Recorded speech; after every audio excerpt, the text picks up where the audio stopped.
Now, you've said several times on our show that you were, in communication with EAZY, weeks up, before his passing.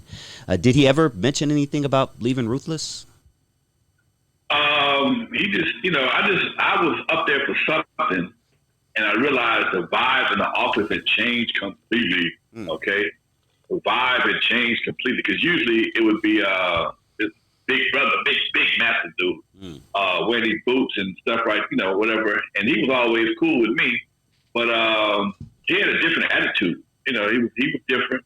What's her name? Keisha. I think the girl's name was Keisha. Keisha was still cool, but she was moving in a different vibe. She was, it just wasn't the same vibe. And then he said Jerry wasn't there. Okay, all right, cool. I can't pick up a check or something, and I was gone. There wasn't no hanging out. It was like, here you go. Thank you very much. See you later.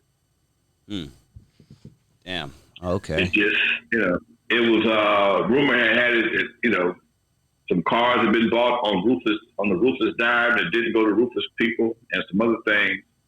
And, that had been brewing for a while. But again, man, it was so much, it was so much in that whole evolution, man, from the beginning to where it transpired, where it ended up being. It was just it was really not normal. Got it. We all in love. That's my other son. That's like a dad. That's like a granddad. And all of a sudden, you did what? You got to go. Okay. And one thing about EAZY, he had the heart enough to say, you know what? You got to go. You got to go. I don't give a damn. But other people had a lot of investments and made a lot of had lifelong investment. A lot of invested in the Ruthless. And even if what he was saying was true, some people would lose a lot of face talking about that, man. You got to save face. This is a whole lot of issues there, man. Not just money. And the lawyers changed.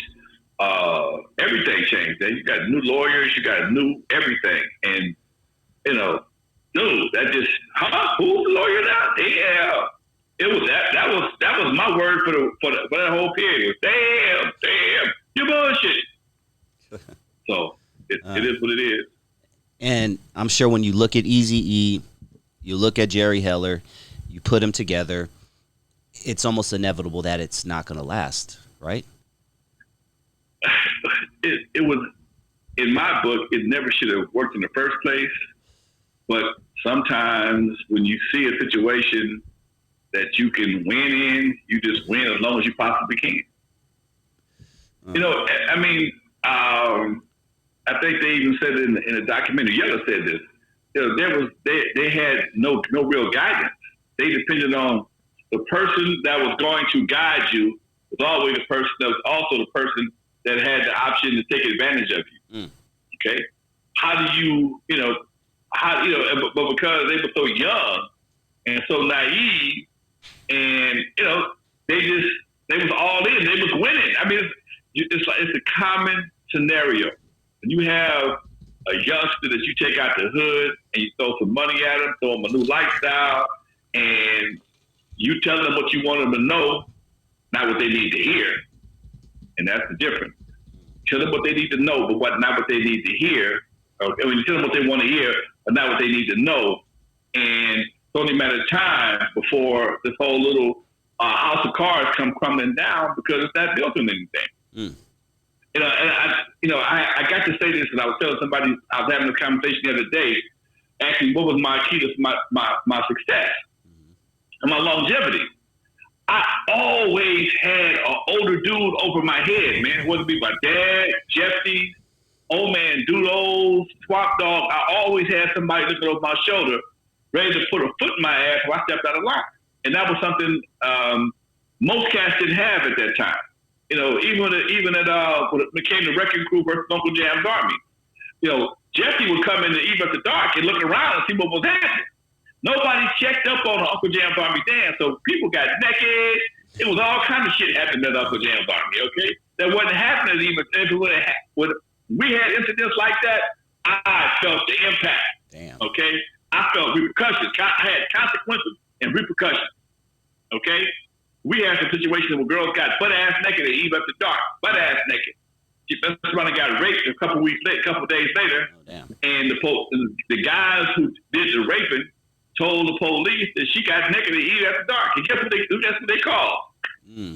Lonzo. They called Jesse first. They called Jesse first, and then they called Lonzo. Jesse gave him my number. Then we got to have a meeting about why is the bike squad calling me about you having a teenage strip club. That's all, folks.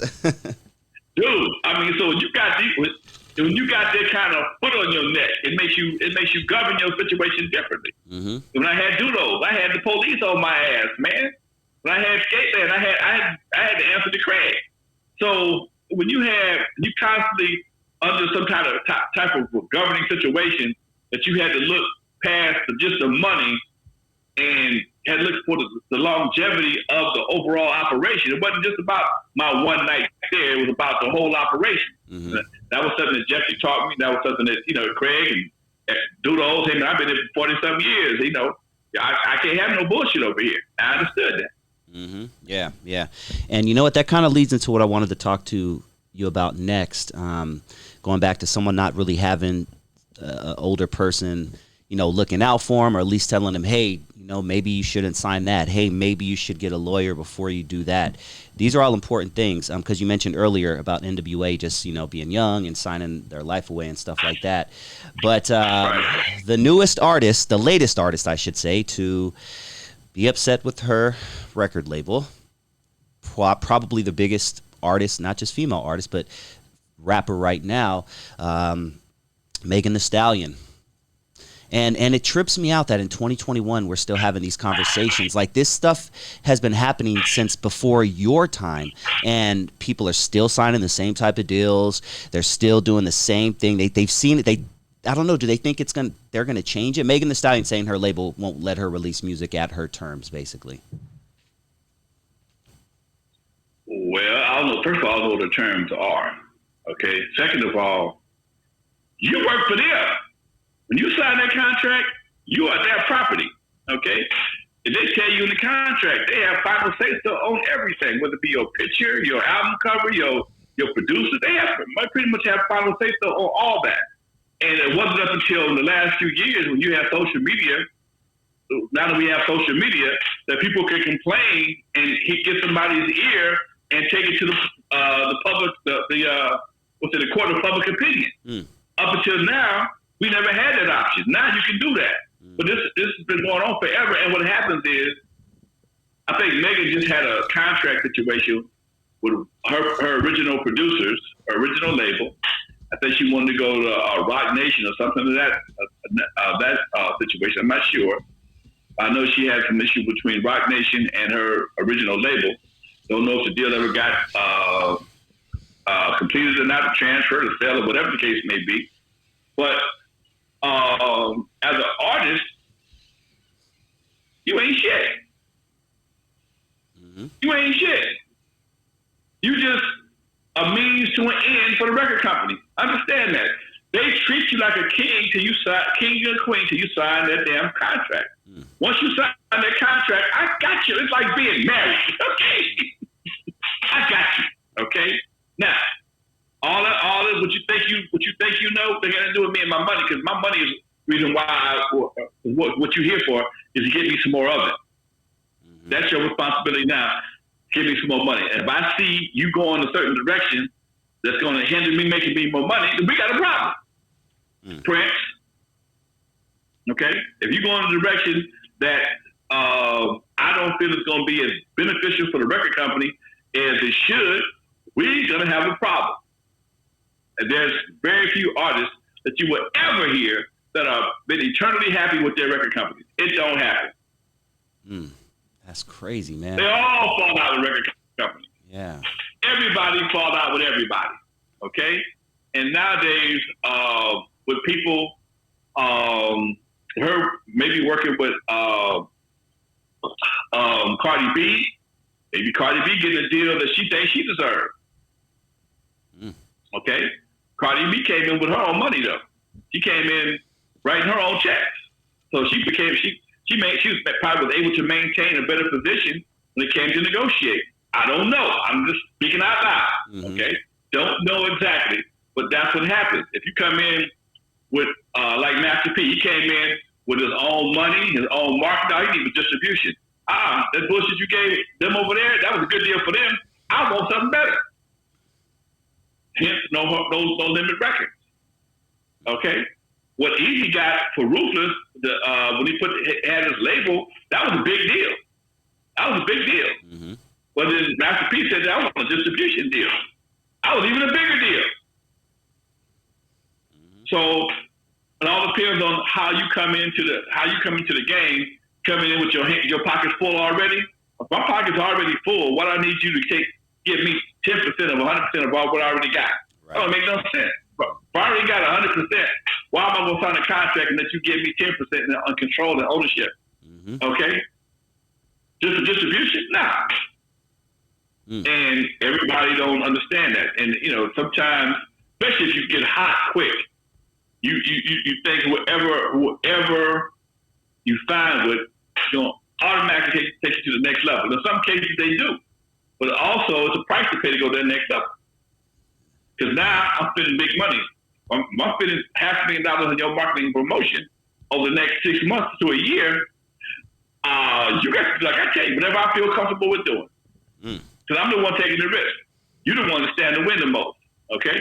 I stand to make the most money, but you stand to win the most long term. Because whatever I put behind you is going to stay with you forever. And that's one of the things that artists and the record companies have learned over the decades. That's how you got the 360 deal. A lot of artists ain't had a record deal since the 70s or 80s, but they still sell out concerts. Yes. They're still making money off of songs they did 30, 40 years ago. Okay? You can't take that from them.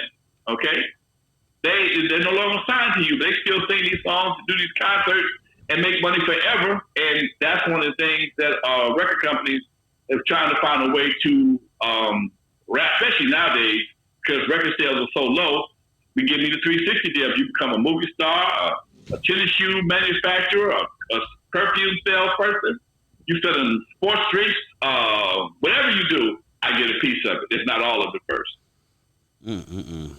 Damn. Now, back in the day, how hard was it to get information? Because I was coming up in the 90s when I was dabbling in music, and I remember having to pay like $500 to go to a convention where Kashif, the super producer, was at, and just giving game. And I bought these tapes. There was like 8 tapes that you play, and it's like the how to not get screwed in the music business.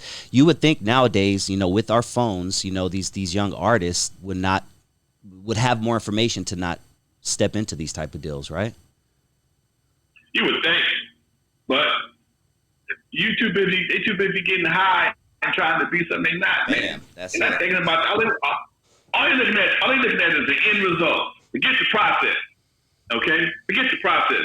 And that's the part, I do seminars. I get I get a few people on my seminars from time to time, but I just get tired of them because it's like trying to tell a girl in love that this guy ain't no good for her. And he's stroking her down big time. She ain't gonna listen. And it's vice versa with a guy, same thing. If he getting done up by a cutie pie, he ain't gonna listen. He ain't nothing you gonna tell him because you break his heart, or vice versa.